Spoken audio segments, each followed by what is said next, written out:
just, and sorry about that. it's okay.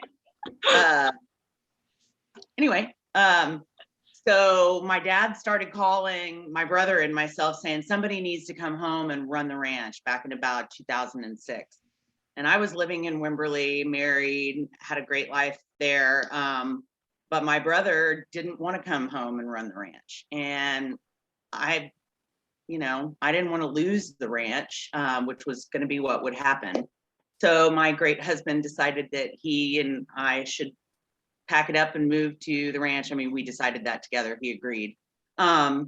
Anyway, so we got to the ranch in 2008, and literally the first day that we were running the ranch on our own, it caught on fire. So that was exciting and made me sort of do this quite a bit. But we got through all of that, and we continued on along the path of the commercial cattle operation. The ranch had always been a cow-calf operation. And so we tried that for a year or two, but never really sat right with me. And we haul our calves to sale at the auction, and man, we just did not get paid much money at all. And so we tried some different programs where you vaccinate the calves against any possible disease ever known to man or bovine, thinking that that was going to increase the return on our animals. And we lost money on that second set of calves that we sold. And so at that point in time, we went, this is ridiculous. This is this crazy business where somebody else tells you what your product is worth, and doesn't matter what kind of a job you do raising them, what kind of quality you produce, somebody else is going to determine what they're worth. And that was crazy to us. And so very shortly thereafter, I guess it was about 2010, of all crazy things, my mom at the same time decided that she would start Texas Farmers Markets. Her name's Carla Jenkins. She's the original founder of the market. And so we were going there and helping her. We had already decided we were going to sell our beef at a farmer's market in Austin and maybe in San Angelo. And she started hers up, and we went, great, well, we'll come and help you and get it going. And so we worked, voluntarily at the farmer's market for about the first year that it was open. And then we were ready with our first calves because we had to change up the way that we raised the animals. No more hormone implants, no feeding of any kind of antibiotics or anything, any insecticides. All of that stuff had to stop. And it takes 3 years to get a calf from a pregnancy to your plate. So it was a little bit of time and a lag, but that's what we started doing. And our beef has gotten better and better. We love our animals, and we haven't had to borrow any money because we cash flow now. And we love our business, and we're proud of it.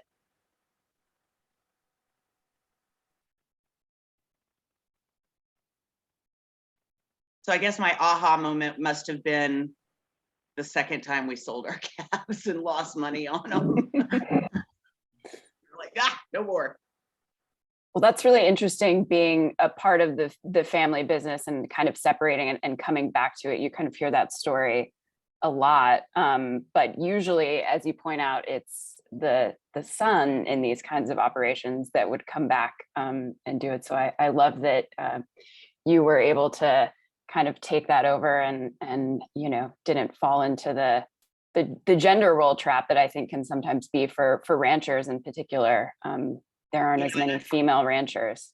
Absolutely. And I got to admit, my father was doubtful that I could do this, that I could start something, take it in a completely different direction and not completely lose everything.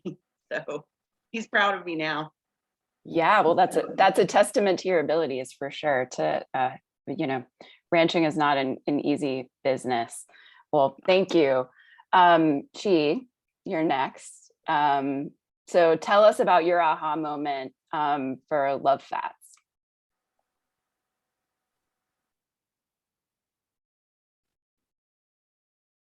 You're muted. Okay, it said I couldn't get off mute until the host unmuted me. Sorry about that.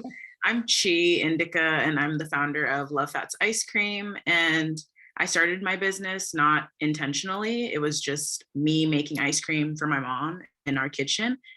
She had like a sudden dairy allergy, and I'm Kenyan and Nigerian, and my mom is Kenyan. And there's a really big Indian influence in Kenyan culture. So they drink like 4 or 5 cups of chai every single day with fresh dairy milk. My mom grew up on a farm. So that adjustment from like having to go from dairy to dairy free was really big for her. And I could tell she was missing that, like that craving of chai. Because at that point, drinking 4 or 5 cups a day is an addiction that they have formed, and like they drink it more than water. So I get that feeling of like missing that nostalgia of when you have that first cup of chai. So I wanted to share my love of ice cream with my mom, and she's not a fan of like really sweet treats. So I wanted to make it a little less sweet, and I wanted to use her favorite fruit, which is avocado. So our base is a coconut milk and an avocado base that's lightly sweetened. And then we try to use local ingredients from the farmer's market to flavor the bases. I guess my aha moment was pretty recently, honestly, like in 2020, when I finally moved from using like the old school rock salt and ice to make my ice cream to like a batch freezer, which was such a game changer for me. I just remember at the beginning stages of my business, like crying over my ice cream churner, like my hands are numb and thinking, what am I doing? Like, is this really worth it? But in the back of my head, I always had this thought that I know my ice cream will be really good once it's churned in an actual batch freezer. And I just need to kind of like push and keep doing the way I'm doing until I can get to that next step. And it's really satisfying now thinking back on when I was like at SFC churning with that really loud ice cream maker. And now to where I am, like I have a bigger batch freezer, I have employees. It's like, it's nice to look back on, even though it just feels like it was just yesterday. That's really cool. And I like that you're talking about the stresses behind the actual production. I feel like here, especially in the US, we're so separated from the actual work that goes into creating food, be it raising cattle, growing crops, actually making it. We just walk to the farmer's market and see your beautiful little booth and your cute little ice cream cups. And, you know, it can sometimes be easy to not think of all of the hard work that goes into it, especially when you're talking about you as a single person producing that on your own. So that's huge. Congratulations for making that step up. I know that that probably felt great. Yeah, it did. Yeah, thank you. Cool. So Darian, do you want to tell us about Oatmeal & Co. and your aha moment?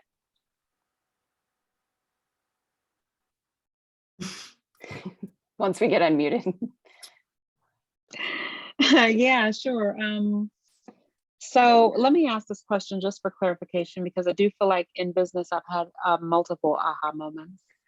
Are you asking specifically that the moment that I decided that this would be a thing, or the moment that like my latest aha moment? It can be any, yeah, whatever you think is an important aha moment to share. I think actually that's a great point there, that there can be multiple aha moments within the growth of a business. For sure, there's that, probably that initial spark, and then, you know, the changes along the way. Understood. So I'll tell you my first aha moment. I used to work for Whole Foods Global, and we used to get samples. And I would go over to the merchandising floor, down to the merchandising floor to get samples every Friday. My things to note, my son really loves oatmeal. But I was the parent who left the house for work, and his dad was the parent who stayed at home for work. So it was a thing that he would like, his dad was cooking all of his meals, and I got a little jealous, not gonna lie.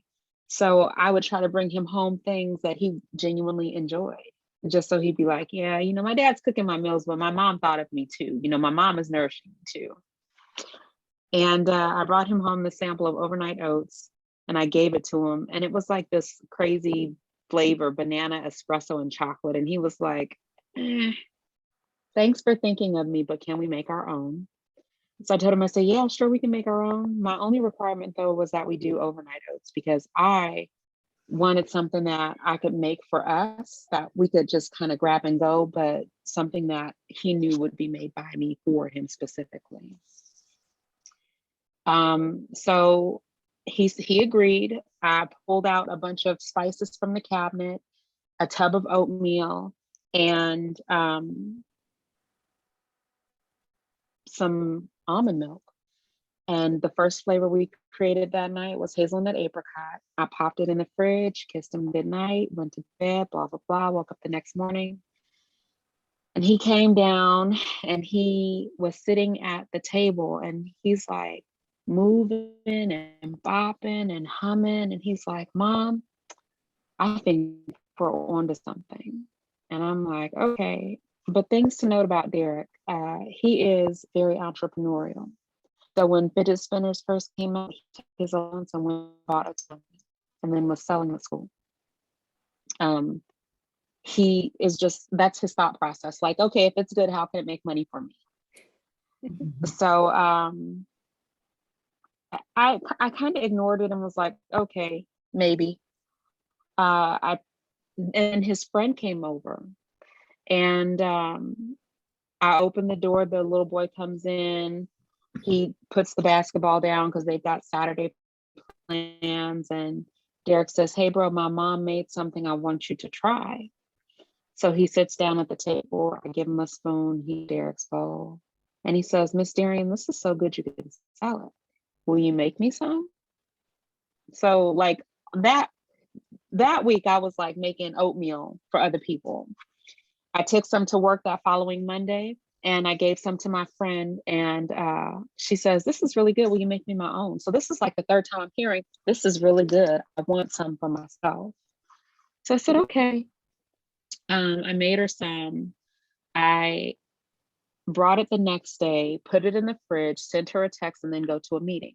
I come out of the meeting and she's in the kitchen with people standing around her, and she's like, you got to try this. This is really good. And people are like, oh, this is good. And I'm just kind of walking by, and she, someone says to her, who made it? And she says, Darian made it. And so from that day is kind of when it started. People were leaving money under my keyboard and empty pasta jars on my desk or Post-its. I had a friend named Ryan who said, you know, you could potentially be the next Justin. And I'm like, who's Justin? He says, Justin's peanut butter. Like he got his start very similar to this. And I was like, okay. And honestly, I was not planning for Oatmeal and Company to be the only thing I do, because my background is, it's really niche.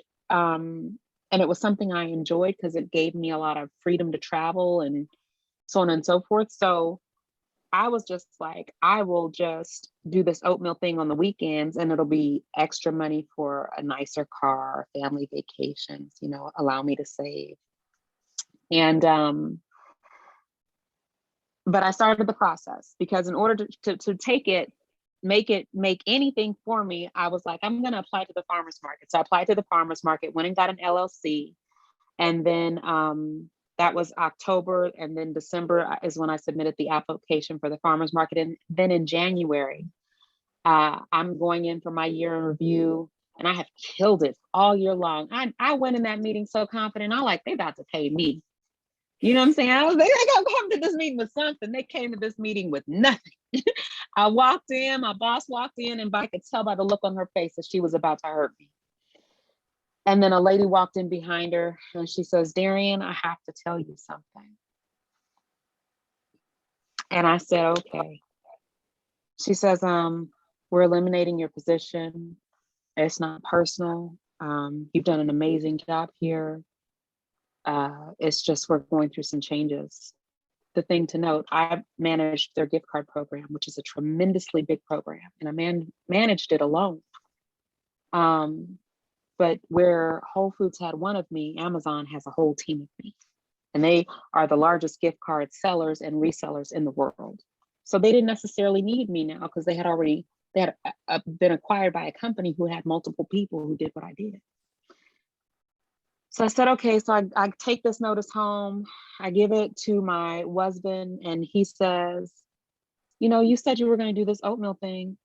I'm going to support you in that. So we used to tell each other when we had things that we wanted to do, I'm going to clear you a runway. And that means that I, as your partner, I'm going to hold everything down.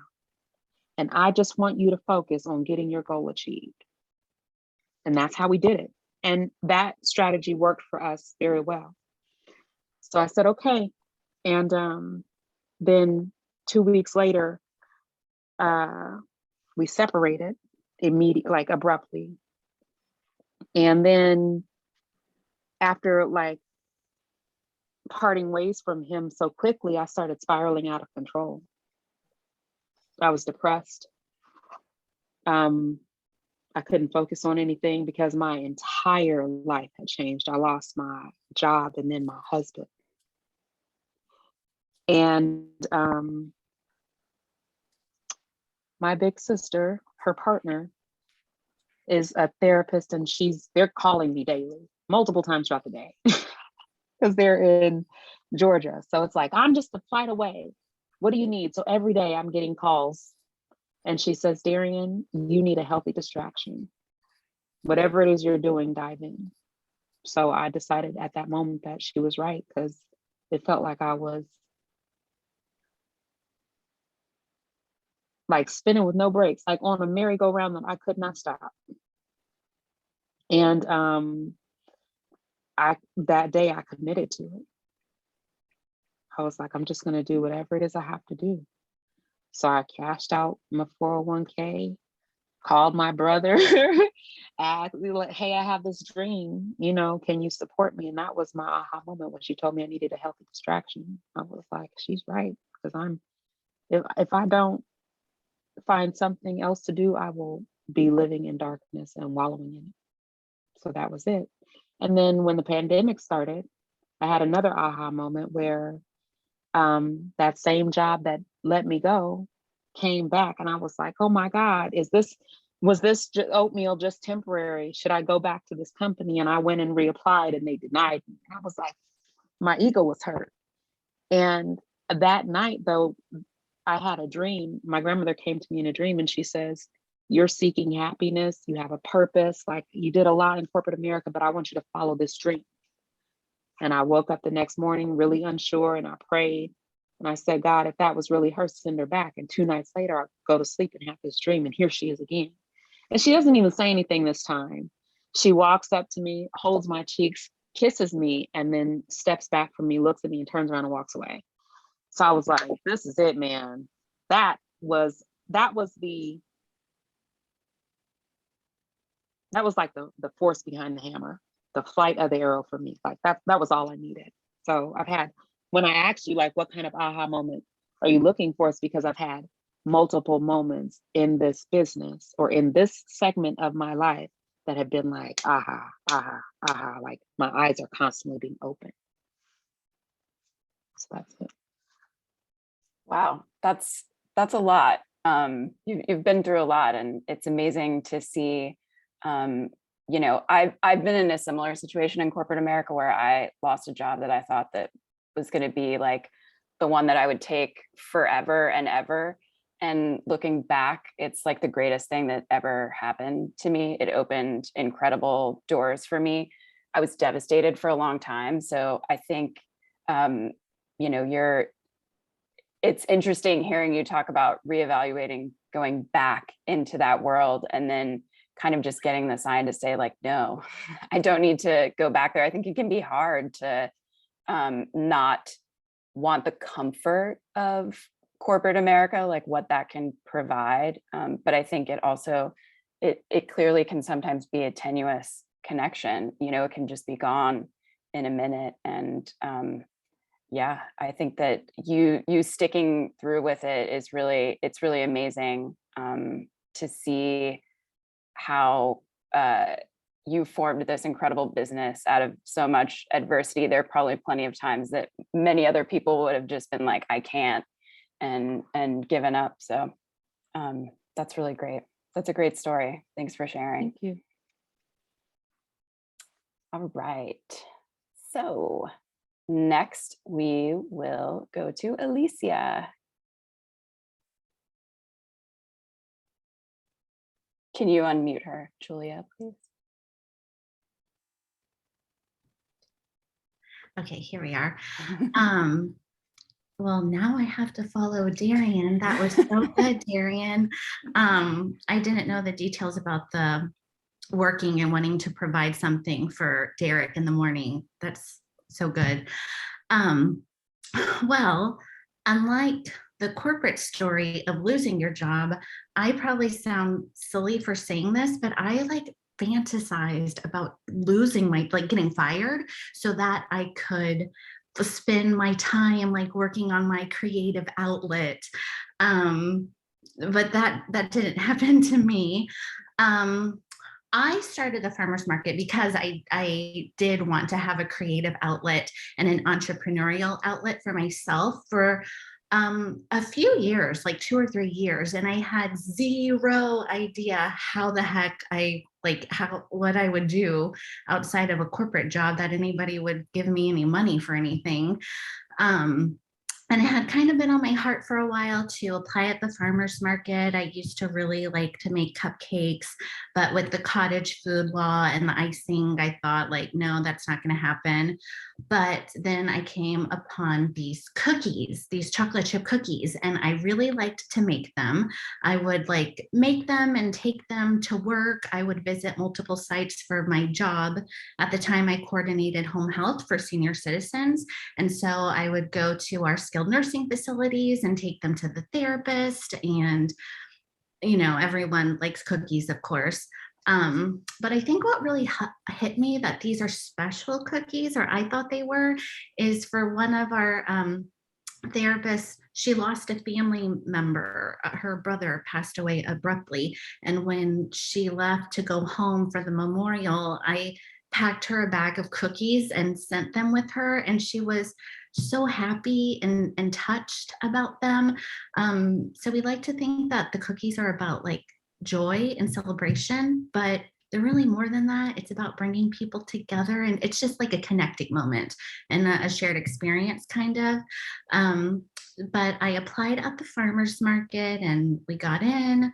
And that's kind of been my food, like my why I started Teddy B story that I've been so bored by the last 4 years. And my aha moment is recently that I think that the real reason I started Teddy B wasn't because of chocolate chip cookies, but because I wanted to create a workspace environment leadership that I was passionate about and proud of, and that I could create and give some roots to. So that's the real reason why I started Teddy B and my aha moment around that. I love that. I love the talk about culture. I think that one of the things that's been really great, at least that I've seen that's come out of the pandemic, is people kind of reassessing some of the things that we're seeing as normal in work cultures and saying, no, that's not good and it's not sustainable. And I think historically, when you talk to a lot of entrepreneurs, right, they're like, I couldn't fit in a corporate world. I couldn't I just couldn't physically do it. It wasn't for me. I needed my own space. And I think that especially as we talk about being women and, how in society, a lot of us are raised to worry about other people and not ourselves.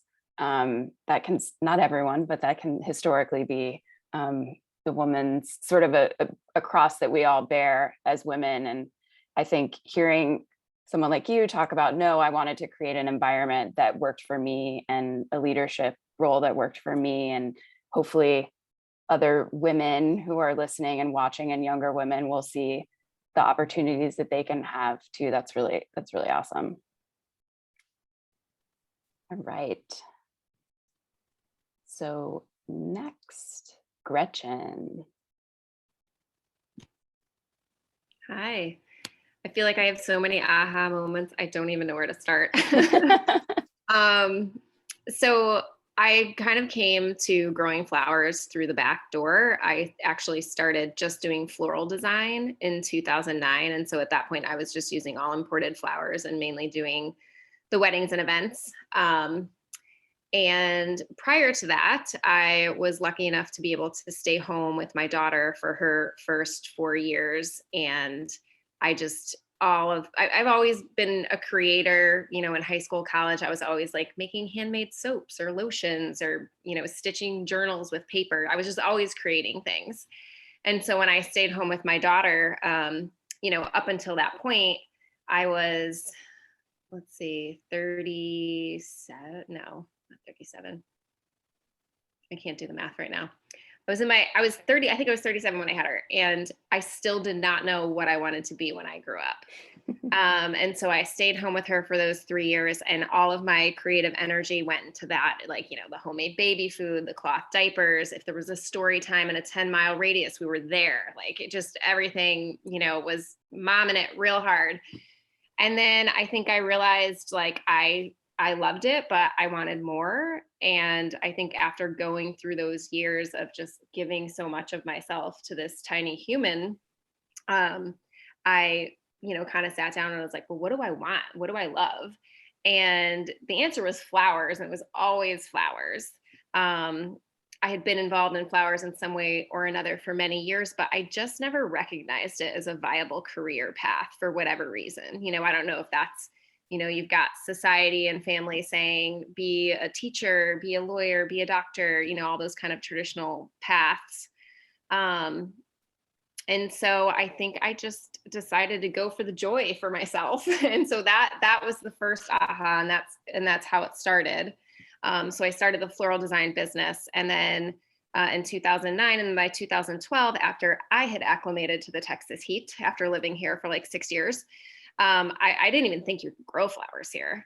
And then once I realized that, I tore out all of my vegetables in my little vegetable garden and just planted flowers, and got completely obsessed and addicted with growing flowers. I ended up tearing out every inch of grass in my little corner lot, like a mile from downtown, planted as many flowers as I could. People were just like pulling their cars over and like coming into the yard for selfies. And, you know, I think the second aha was realizing that there is a really huge need and demand for local flowers in Austin. Geographically, where we are located in terms of imported flowers are usually coming into New York, Miami, Los Angeles, and we're kind of in this middle no man's land. And so flowers are shipped to us, they ride on a truck for many days, they show up, they're dead, they're not as fresh. And then of course, certain flowers just don't ship well at all. And so I was obsessed with growing as many varieties as I could and growing things that didn't ship well or didn't grow here. Quickly outgrew my little corner lot, and then through a series of serendipitous events, landed on this property out in Manor. And so I'm now on 7 acres, and we're cultivating about 1 acre.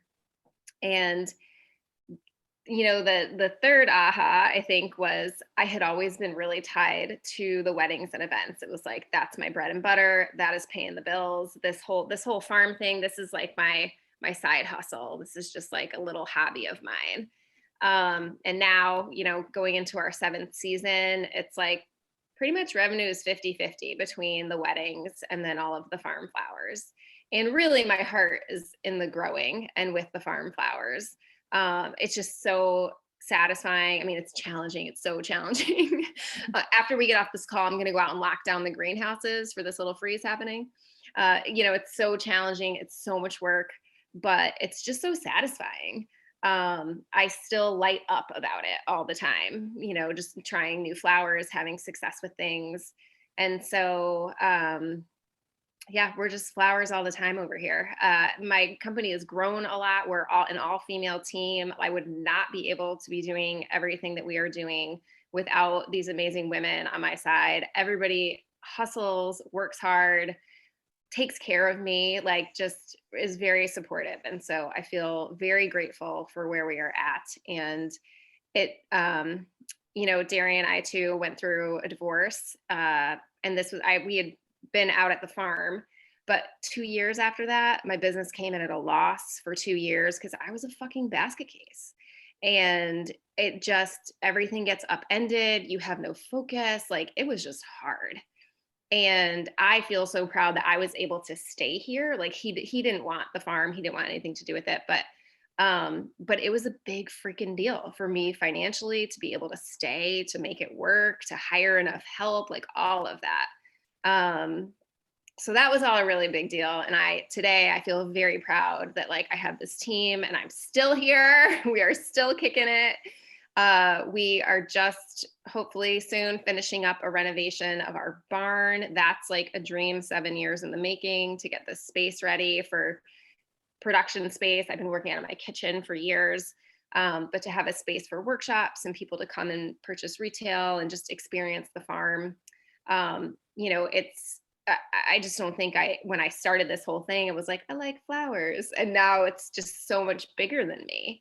And it's so awesome to, we get love notes all the time on Instagram or in our inbox and things from people that are just so happy to have the flowers.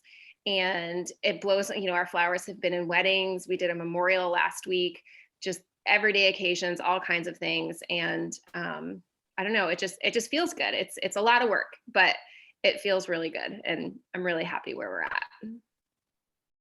Well, sign me up for the first day that you're open for tours of the farm, because there is literally nothing more beautiful than a flower farm. Every time I go to one, it's just flowers, are the colors, the smells, all of it, the bees, all of that is just, it's magical. We always tell people, we always say we are a working farm. We are not a show farm. And so what that means is, yes, we have our little Instagrammable areas, and then we've got disaster patches and overgrown weeds and everything else. Yeah, no, but it's all a part of it. It's all a part of the beauty. Yeah. Well, thank you. All right, Katie. So my business is named Jubi's. It's named after my pets. You guys might have seen my dog. That's actually Dose. He did not make it into the name, but he has been bothering me this whole time, just like patting my arm. I'm like, why did I leave you in here with me? But anyway, so my business is we make granola and granola butter. That's not what I started making. I actually started at the market, and I'm curious if any of you guys will remember this, but making date bites. They're just they were like these little dessert bites that were made mostly of dates, but it had different flavors, and Elisia was hearting them. But the reason I started that business and started selling those at the market was because I was, and this is kind of similar to Alicia's story, I was doing a job where I wasn't really, wasn't fulfilling all the things that I needed just in my life. I was doing marketing for a tech company. For some people, that's like a really great gig. For me, I have a lot of energy. It's hard for me to sit still. And so I also wanted something creative, something more fulfilling.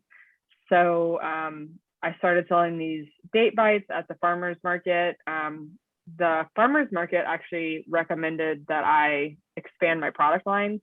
I'm not actually sure why they did that, but I'm really grateful that they did, because I added granola. And then I sold granola and date bites for like a year, and this is while I was working. So I would leave work, and at night I would go to the kitchen and I would make these products. And then I started on Wednesday night too. I don't know if any of you guys remember Wednesday night market. But anyway, so and what makes these different than like the average dessert or granola is that everything is sweetened with fruit instead of sugar. Just something different. It's another option for people. But then my big aha moment where I was like, oh, this is something that I actually really want to do, and something that I think can sustain me, was that I had a batch of granola that like a big batch of granola that I basically burnt. And it was not like burnt where it tasted terrible, but it was like too brown. It didn't look like it should, like all the rest of the batches of usually do. And so I was like, what am I going to do with this? I took it home, was trying to figure it out. And I ended up, I was thinking I was maybe going to try to make like cookies or like a pie crust from it, but I put it in a blender and it somehow ended up as like butter. So like think of like how you take peanuts and you roast them and you make peanut butter. I ended up with granola butter. So, and then I was like, oh my gosh, like what is this magical stuff? It tastes so good. I made my boyfriend try it. I was like, this is good, right? I was like, this is like really good.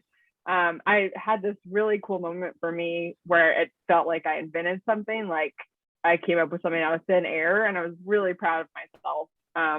And we ended up like within a week figuring out how to like get it into jars and package it and sell it, because I was like, we have to have this like ready as soon as possible. It turns out like I Googled it, and I'm not the only person. I'm not the first person who like invented it or whatever, unfortunately, but I still am like the only maker in Texas, and I you know, like I still love making it. So yeah, so that's how it like happened, and that was my aha moment. And when I realized like, oh, I'm not just gonna make granola and stuff, you know, to sell, I'm making this new thing that like, whoa, people are really like, what is that? And I want to try that. And yeah, so that's what I've been really putting most of my energy into. Although I can't stop making the granola, because every time I try, everybody's like, where's the granola? So but yeah. That's great. Well, you're the only granola butter that matters to us. So that's the most important thing. Those other people, forget about them. Well, thank you all for sharing your stories. The next question that I want to ask you, and there was a little bit of this in there too, but and whoever wants to answer, I'm not gonna pick on anybody, but I'd just love to hear your advice to someone who wants to start their own business. I think we've heard a little bit here that you know, sometimes it's by need, sometimes it's by happenstance. But if someone really wants to set out and start their own business, what kind of advice would you give them, and what kind of resources have been the most helpful for each of you throughout this process? Darian. Okay. My own personal opinion is to find a mentor, but make sure that your mentor is like is someone who genuinely wants to see you win. Also, first piece of advice is like, take the leap. People always have things they want to do, you know, and it's like, I want to do this, I want to do that. What's keeping you from doing that? I feel like depending on what your dream is, there is a low-hanging fruit that you can easily achieve. But the hardest part is always taking the first step. Just take the first step. All you got to do is take one step. And once you take it, it's going to feel so good. You're going to want to take another step. So find a mentor and take the first step. Maybe that is your first step, finding a mentor, because a good mentor is going to push you in the right direction.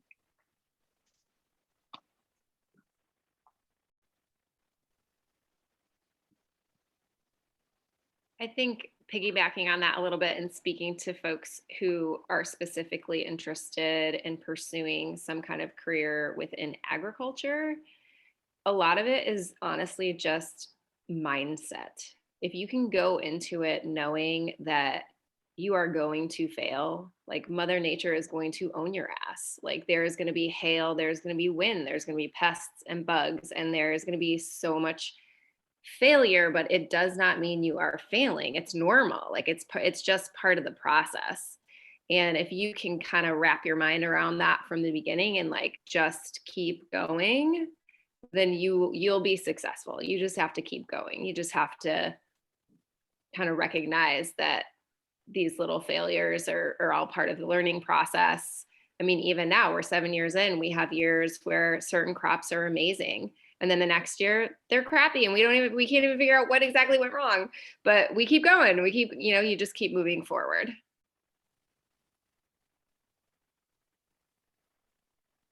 I think what I would add to that is kind of mindset also. But with that, just that the markets are a great place to start. but that they are a lot of work. Like, I call myself a pioneer woman, and I really am. I do things that I never thought that I would do before, just like lifting so much heavy stuff. Not setting an alarm on the weekend is my love language. And as you can imagine, I mean, that hasn't really been my life. But you know, you can do it, and I love it. Just being out in all of the weather, like the sun and the heat and the cold, there's all these things that I thought that I could never do.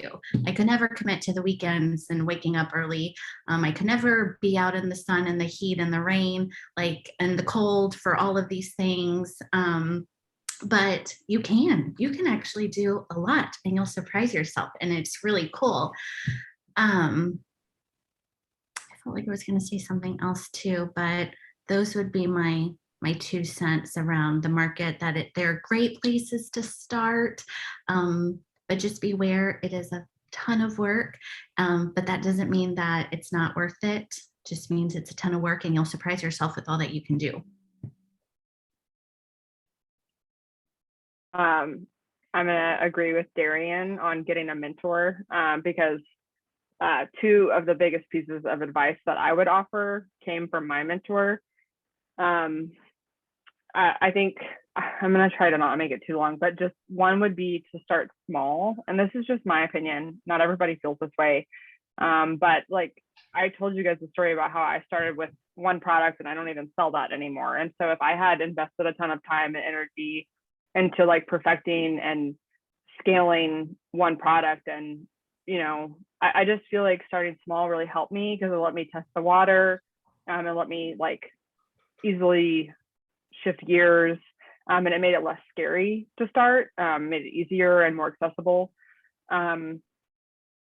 And I didn't put too many eggs in the basket. It just wasn't as risky by starting small. And the other thing is, I wouldn't like spend your life savings on this. This is just my opinion. I think that if you have a good idea and you start small, then you can get enough money to, if you start small enough, people will buy the product, and you can build up, or you can get an investor if your idea is good. Like, you don't need to put your own money into it. Other people will, whether it's a customer or an investor.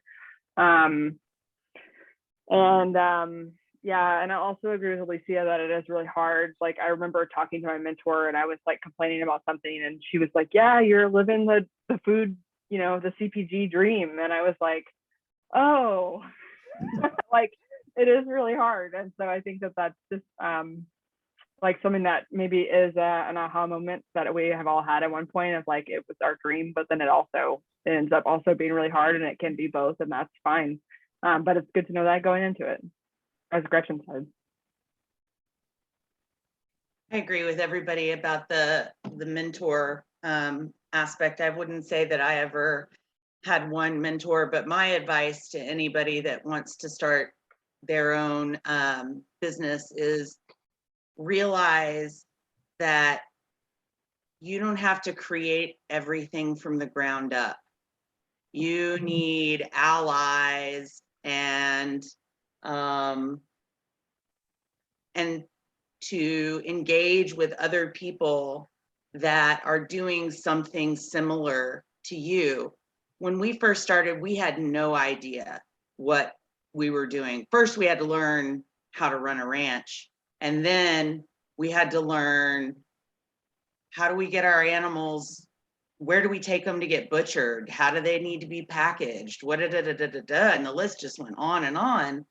But the best thing to do is, when you get stuck, ask somebody, what did you do? How did you face this problem? Find allies that will help you fight a fight if you need to fight to get what you need for your business. We, as an example, we needed to get a permit from the state of Texas for the state health department to be able to sell our beef in counties that don't have a health department. You fall under the purview of the state. I didn't know that.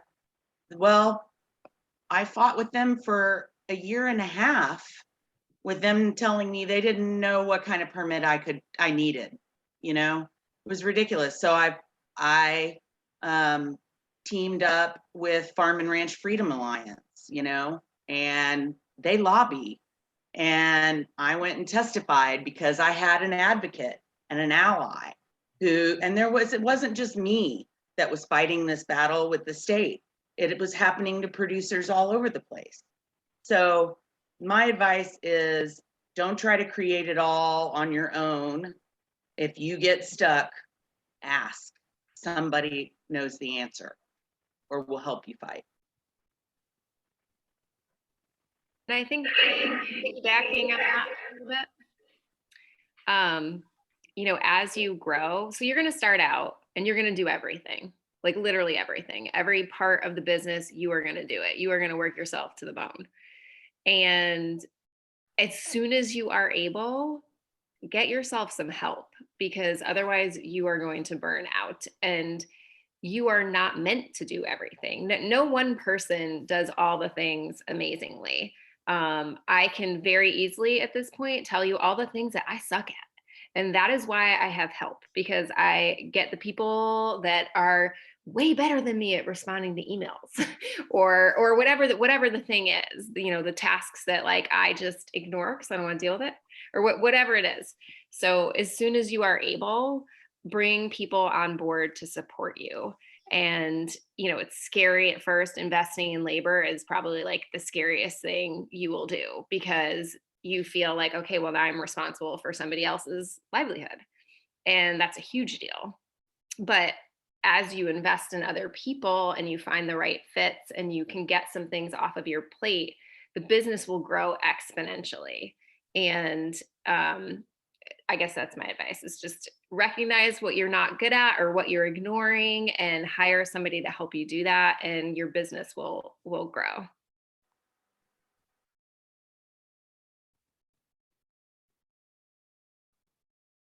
Anyone else want to add anything on that?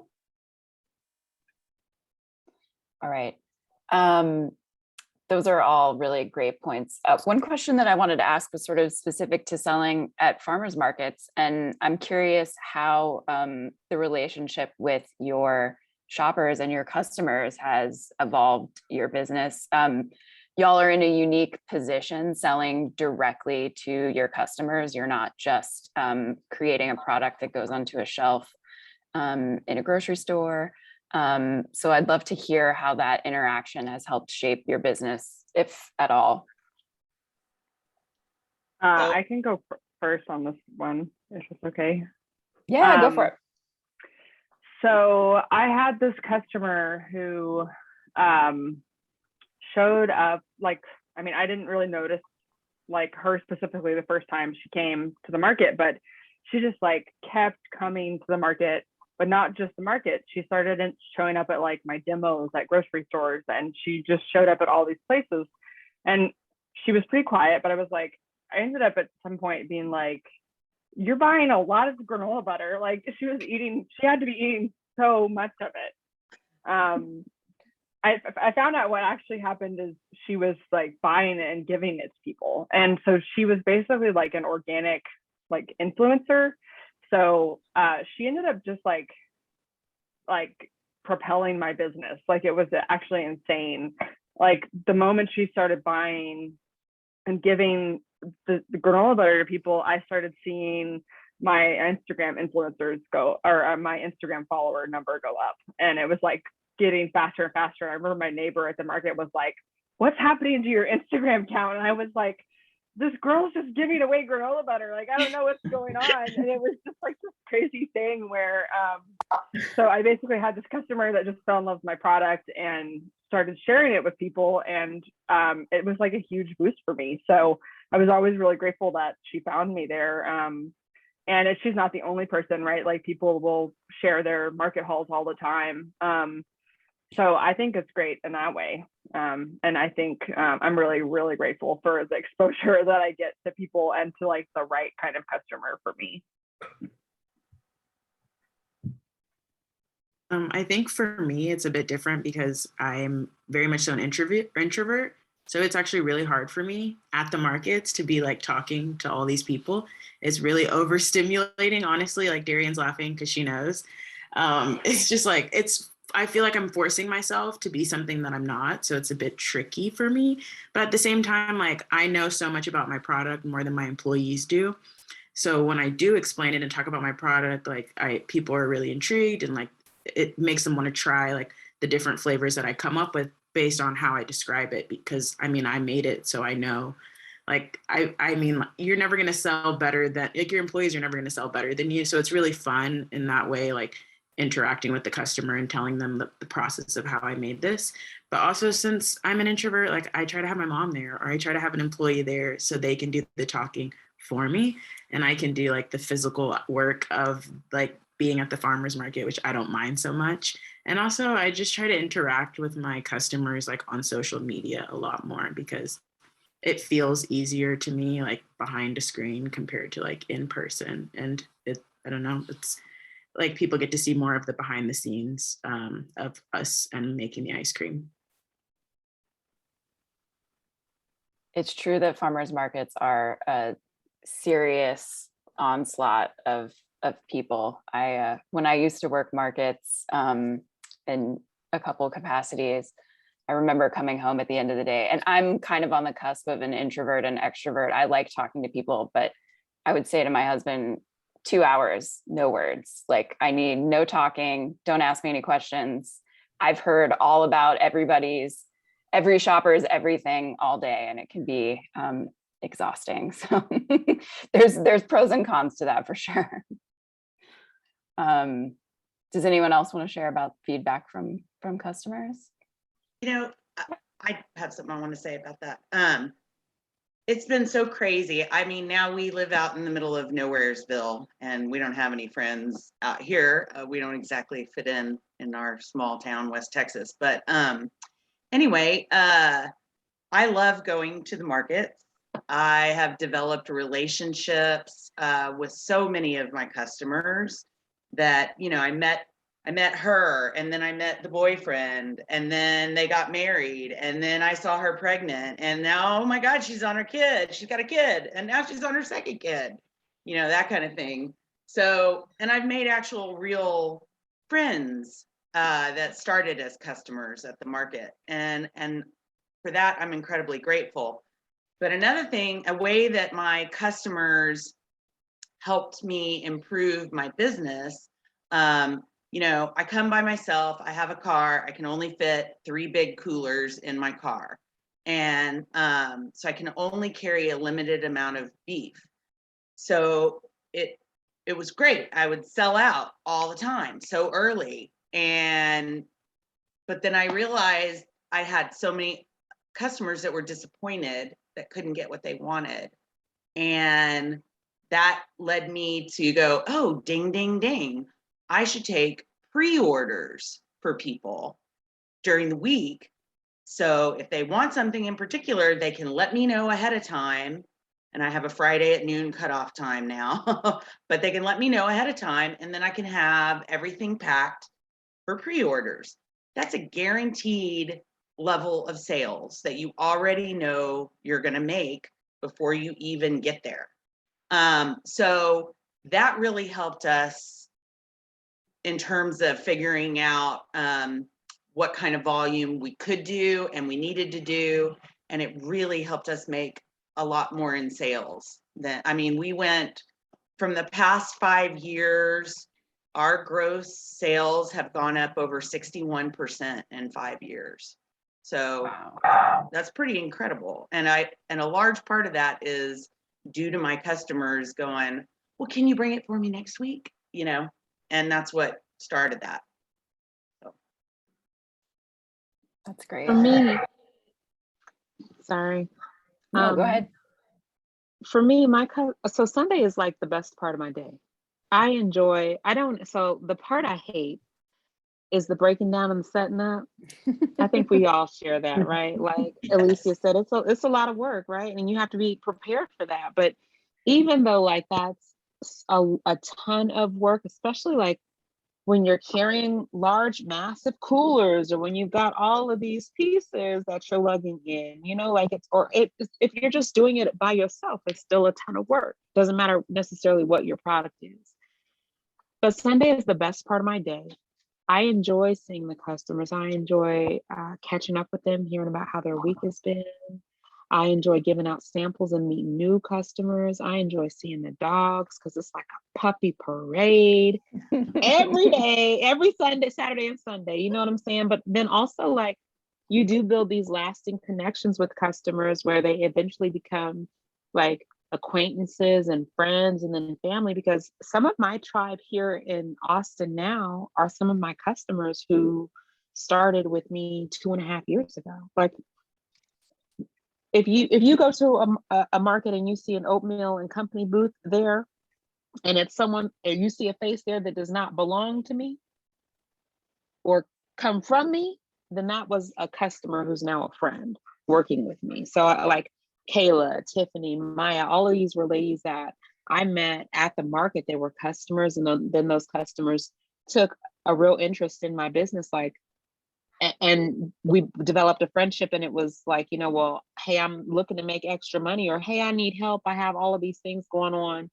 And they just stepped up. I can come and work for you on Saturday, or I'm willing to do this for you throughout the week. Or if you need anything, you just let me know, you know? So for me, it's like, customers in this setting for me have evolved from just customers to friends. And then there are the instances where you have the customer who will come and give you direct feedback. I like this, I don't like that, or I thought this, but here is where you can improve. So it's like they're giving me the ability to tweak it before I'm unreachable. And when I say unreachable, I mean like before my product is national and I'm harder to find, you know? So that's a great benefit. But also, you know, like you said, Laura, there are every Sunday after the market, especially if I've worked Saturday and Sunday, I'll come home and Daryl will have a million questions. And I'm like, listen, I'm done with taking questions, you know, because that's all we do all day long is answer questions. Mm-hmm. What makes your oatmeal special? Why is this? How'd you get your start? How much is it? What's in it? It's like everyday's questions, you know. So I'm like, hey, I'm done with the questions. I really, I have a Sunday routine. We go to the kitchen after the market, we unload, I come home, I do whatever has to be done, dinner, dishes, whatever. And then I go in my bathroom, I light candles, I play music, and then I cut off all the lights. And I need silence for a long time because I've been talking all day long and, you know, interacting with people all day long. And it's not the biggest stretch for me, but it's still tiring, you know. But customers, like I said, Sunday, best part of my week. It's the best day of the week for me. Not just financially, but like really, I get to see all the people I like. I get to see my friends, you know, catch up, shoot the shit, see my customers, catch up, shoot the shit, make a little money. Like, I'm like, oh, this is a great day. And I come home and take the world's best shower. Enjoy. I would just add about customers. My customers are everything. I've been like really built these relationships with them over the last 4 years, just the same, and kind of like, oh, you were dating and now you're engaged and now you're married and now you have a baby. So much so that when the pandemic started in March of 2020, I like literally wanted to FaceTime with some of my customers because I wasn't getting that. And I even did Instagram had that feature where you could like with the video camera, and I clicked on it and I got some of them. But the important piece of customers is like 80% of the people who work with me were my customers, started as my customers. That is my very favorite place to kind of, and not find, it all happens organically, but that's my favorite place to source help if that's possible. So those are my 2 cents on customers also. That's great. Yeah, the connection that you can make at farmers markets are unlike any others. Shoppers, other vendors. I think they're sort of magical, mystical places for relationships of all kinds. But especially, I think the one between shopper and producer is so great because you just don't get that interaction anywhere else, and it's so great to meet the people who produce the food that you're eating and put all of that love into it. It's like meeting a million different moms and people, grandmas who've made you food throughout your lifetime, all in one place on a Saturday morning. But Darian, your talk of the evening ritual takes me to my next question, which is about work-life balance and taking care of yourself, and what what advice or what tips anyone has for doing that. I know it's really difficult, and I know that we've all just lived through and continuing to live through a very insane time in the world. And I think we've talked a little bit or hinted a little bit on burnout throughout this, but that's real in a lot of situations, and especially when you're running a small business. So what kind of stuff do y'all do to sort of maintain some sort of work-life balance? I'm just shaking my head because I feel like I'm just like, I don't know. I feel like you see this on social media, but like I left my 9-to-5 job to like Work 24/7. Yeah. Accurate. Exactly. I don't know. I mean, I definitely have ways that I take care of myself, but like I don't know if there's ever a time when my brain is not worried about the business. So I would like to actually hear from everybody else because I don't think I have any work-life balance. Yeah, I agree. I think I get it at some points of the year. There does feel like there's a balance, but recently, like I was really struggling with like, I don't think I want to run this business anymore. Like it's fun and it's like, I love making ice cream and I can see myself doing it for the rest of my life, but it's so taxing. And like, I usually save Mondays for myself, and the last 4 weeks I haven't had a Monday off. So it just feels like that never ending cycle of like, kind of why you run away from the 9-to-5. It's like, because it feels like it's continuous and it's just on repeat. And I feel like I get stuck in that sometimes in my small business. But I think the only thing that I continuously do that makes me feel like I take care of myself is my skincare routine. Like that's it. Like I look forward to washing my face and applying all my little ridiculous products, and I don't even know if they're doing anything, but it feels fun. So there's like fun in that. And otherwise it's like I struggle on a weekly basis, like trying to find time to relax, trying to find time to go to acupuncture, trying to find time to do yoga, like all these things that I used to do when I had an office job. And now it's like, I'm so focused on my business. Like Katie said, like I'm always constantly thinking about what needs to be done.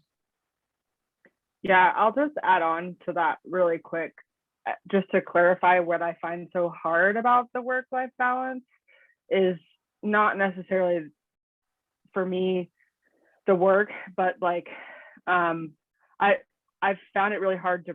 I've gone through a lot of personal stuff in the last couple of years, and I think we all have. I have found all of that really hard to process at the same time as owning a business. And so it feels sort of sometimes like I'm running into a wall with my personal grievances where I'm like, I don't have time to attend to them because of my business. And that's really hard. Like, it's really hard to be able to solve a problem for the business, but not be able to like solve a personal problem. It's just hard. It's hard to, all my emotions are invested in the business. And so it's really hard. I think it's also hard, I'm sure other people too, like work where they live. And so I'm on this gorgeous, beautiful farm, and Saturday morning I get my coffee and I go out to the front porch and I sit down to enjoy it. And like I just start seeing the weeds and seeing, all the things that need to happen. And I'm just like, okay, stop. Like, just stop. Like, just give yourself this one freaking cup of coffee, not to think about what needs to be done or what needs to happen. I think I gave up a long time ago on trying to have like a weekend off, and really I am like an extroverted introvert, and I love doing things. I'm, just naturally active. And so for me, I'm very lucky, and that for me, it just takes a couple hours to recharge. So it's like, yes, I may put in work 7 days a week, but if I can skip out for a couple hours in the afternoon and meet a girlfriend for a hike, or, whatever it is, just something for myself, then I feel like I have recharged, even though it's not like a full weekend or even a full day. You know what I mean? I think you just have to find the things that kind of fill your cup. I mean, I am like a champion bubble bather at this point. I literally will soak in a bubble bath for like 3 hours. And then I'm like, I'm good. I'm good for the next few days. So I think just finding something, whatever the thing is, that lets you turn your brain off and just relax as much as possible. For me, I always start my morning off with a walk to the coffee shop. I also don't wake up with an alarm clock Monday through Friday, because I'm like, you know what? Like, that was life for a very long time. And if we have anything at all, we have a pinch of freedom, like, I'm going to maximize that pinch, man. I just am. So I don't wake up with an alarm clock. I take a walk every morning to the coffee shop, and I walk the dogs. It's a mile each way. We sit down. If I feel like I have enough time or there's not anything pressing, then I will sit there and enjoy and kind of, check email and so on and so forth, and then walk back. I also do the same thing Gretchen said, where, maybe like I worked,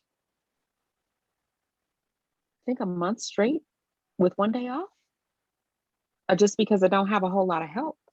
And I was finding ways to take a portion, like a few hours here for a pedicure, or, you know what, I'm gonna go home early today and take a bath, or, Derek and I found time to do paddle boarding for just a few hours, so it's like, even though it's not a whole day, those breaks where, like, I'm doing this for myself in this moment.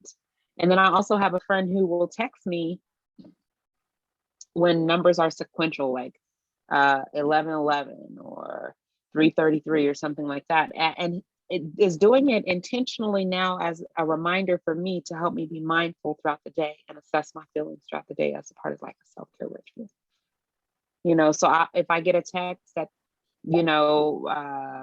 11:11, I'll say, in this moment, I'm doing blah, blah, blah, and I feel like this. These are my feelings right now, But yeah, those full days off, good luck finding those. I think too, and I fall in and out of doing this well and then not so well. At this point, I have to be a morning person, even though I think I'm more like a 10 a.m. person.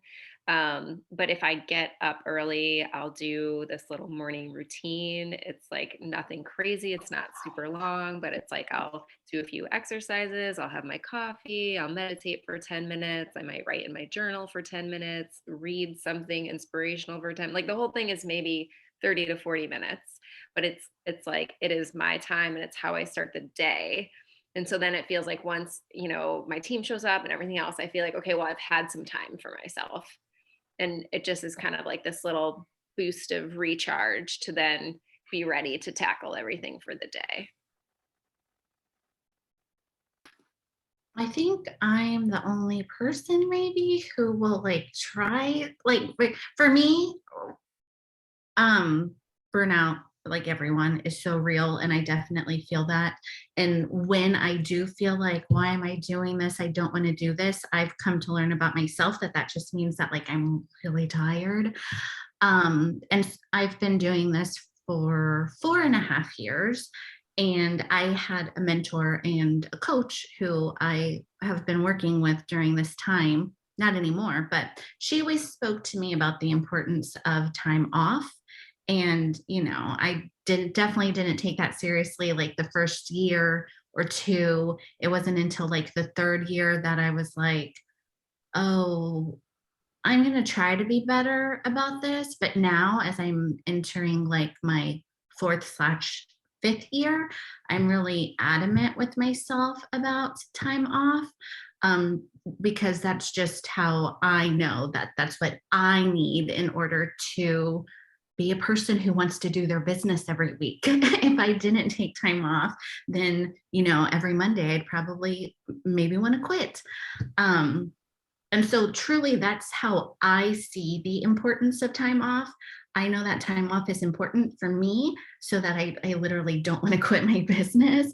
So to me, that's how I look at it. And then the other piece is that for a long time, I did do this all by myself too. And when you do it all by yourself, it's much harder to find that time off for a whole day. But it's kind of like making my brain is never turned off from the business and from work. So it's just kind of making peace with myself, that like a compromise that okay, it's normal that you're still going to be thinking about stuff, but I'm giving myself permission to not be obligated to respond to something that's not an actual emergency that day. But where I was going with this is that now I have help, and I want to take time off so that I can set an example for the girls who work with me, that I want them to take time off too. And I want us all to feel, and by us all, I mean my team, I want them to feel okay about taking time off too. That's really important to me. So that's kind of where I'm at in this season of my personal relationship with time off. That's great. I know it can be really hard. It was hearing all of you talk about finding these little pieces is reminding me that I became a mom in the pandemic, and I did a little virtual moms group, just, kind of dealing with all of the life changes that happen. And one of the greatest pieces of advice that I got from the woman who ran the group was to make a list of things that ground you, that you can do for 1 minute, for 5 minutes, for 10 minutes. And whenever you have a moment, if it's 1 minute, you can take a look at your list of 1 minute things and do one of those things that helps you recharge. It can be like as small as drinking a full glass of water. I think sometimes it's hard when you're thinking about self-care to not think of all of the things that you hear about that are like, oh, well, self-care means like a day at the spa. And it's like, it doesn't. It's whatever recharges your batteries. And it can be as little as sitting in silence. It can sometimes it's just walking outside and like feeling the sun for 5 minutes in the middle of the day can be really recharging. So I think, we don't have to leap for the stars with our work-life balance, knowing that y'all are just so invested in the business that you're doing that you can't take as much time, but the little things can help for sure. I just want to remind our audience that if anyone wants to ask any questions, to feel free to drop them in the chat. We've got about 15 more minutes. So I guess my last question, this has been such a great conversation and I've loved hearing from everyone, but I guess I would love to, this will be my last question. What does everyone hope for their business in the future? What, if you could sort of say, this is my dream that I'm working towards right now. What is that, if there is one? Also, maybe you are living your dream now, and that's okay too. But I'd just love to hear about anyone's future plans or growth for the business.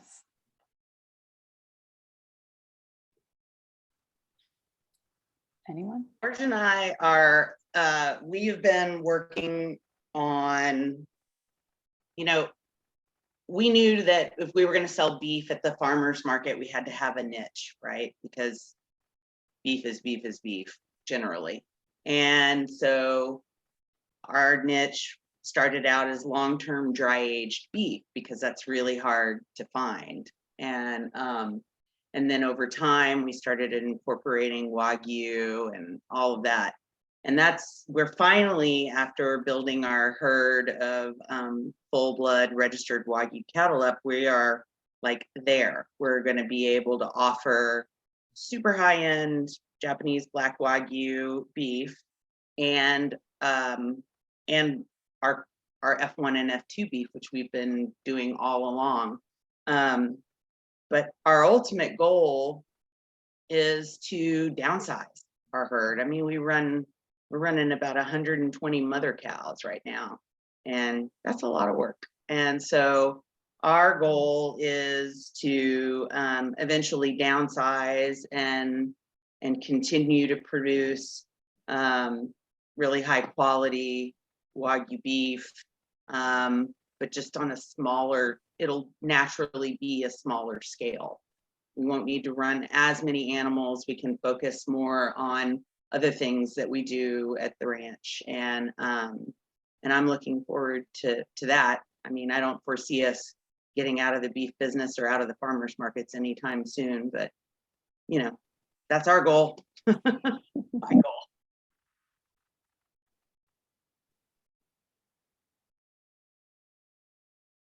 One of my goals has always been to have like my own space. Like I don't have to share a commercial kitchen with other people, just because I've moved so many kitchens and I'm always lugging my stuff around and I always forget something because of that.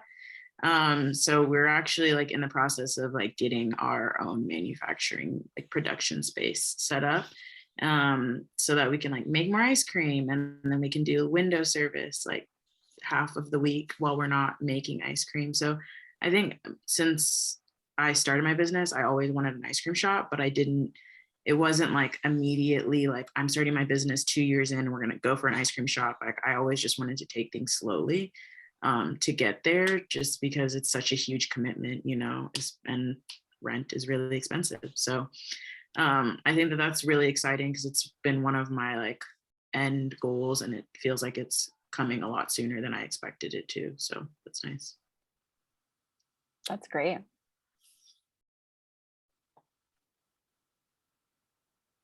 Anyone else? I feel like I'm definitely a goal-oriented person. Like there's nothing more exciting to me than having like that light bulb go off and having like my next great idea and wanting to pursue it, like to the point where the team's like, okay, we're gonna write that down and just like put it on the back burner for a few years. Because you know, we have a lot going on, but I get excited about stuff and I'm like, let's do that thing. So I'm trying to have less goals actually. But you know, like I mentioned earlier, we're renovating this barn. And so that's a huge project. And that was a long time coming. You know, there's just other things I'd like to do around the farm. I feel like my barometer for like when I'm done is when I have landscaping. Because I feel like it's like, you know, the cobbler's kids have no shoes. It's like I have all these greenhouses and all these flowers growing, but like my house is a mess. Like the gardens are just like weeds. There's, you know, nothing. But I feel like that's like the last thing that you would do. But in general too, I have big financial goals. I would really like to get everybody that is on payroll with like full benefits, paid time off. It's like, I want to get everybody to like a certain dollar amount per hour. So, you know, and with all increases in costs and all of that, it's like we've been raising our prices and trying to figure out, you know, in farming too, it's like you have a season. And so figuring out how to extend the season and how to have cash flow year round and how to have full-time employees year round without having the cash flow year round. So I have been putting my brain on that a lot and just have financial goals I'd like to get to.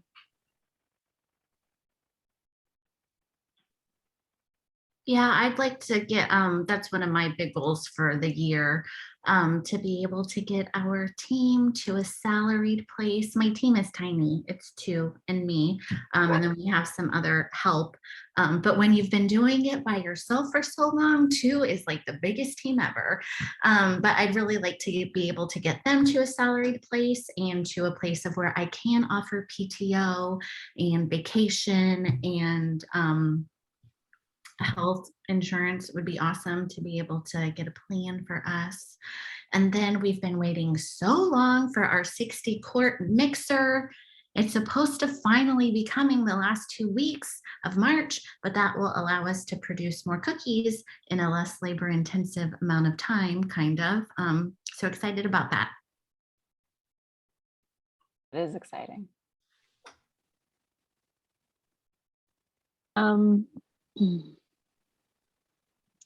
My current goals are to find a co-packer so I can get out of the kitchen. Although I enjoy making the product myself, that's not actually like the best use of my time, just because of my background. I have the ability to take this, like, really scale and grow it exponentially if I had more help or if someone took over production for me. So I'd like to find a co-packer and then, move into a grocery store space and increase my online sales. As of right now, I'm very heavily reliant on the farmers markets. And although I really enjoy being out there, especially like on Sundays, it's a bummer when things that are happening to me outside of my control are impacting like the things I can do at home. Because sometimes it's like, do I buy this pallet of oatmeal, or do I cover kitchen rent or so on and so forth? So I'm trying to get away from a place of that, and that's like literally my current limitation is simply manpower because I just don't have the help. So a co-packer, expanding into grocery store, and then increasing online sales. But ultimately, my dream is to turn around, like build this business up and then sell it and then take care of my family. Because there's so many other things I want to do. This is just where I'm starting. Darian, do I'll you do ship? that. Do you I ship do your ship. product? You do? Oh, cool. Mhm. I do ship. It's just when I say, increasing online sales, I have not been actively engaging on social media or, running Instagram ads or even Google ads. So that's actually something I started doing this week. Like, really investing in social media ads. And then we're before this call, I was actually on another call trying to figure out like, okay, what kind of Google ad can I run? So just to increase online sales, those are my goals.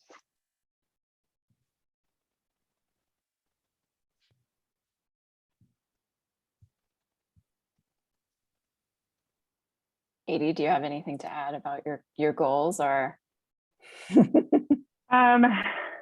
No. Okay. I'm just gonna pass. Okay. No worries. Well, we're just about out of time, but I just want to say thank you to each of you for sharing your stories.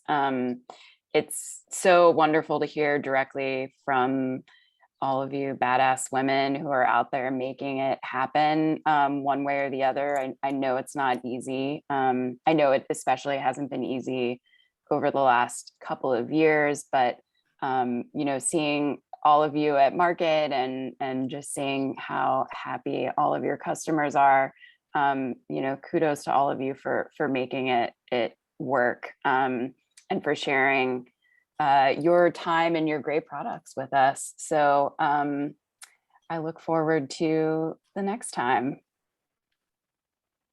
Thanks, everyone. Thank you. Thank you.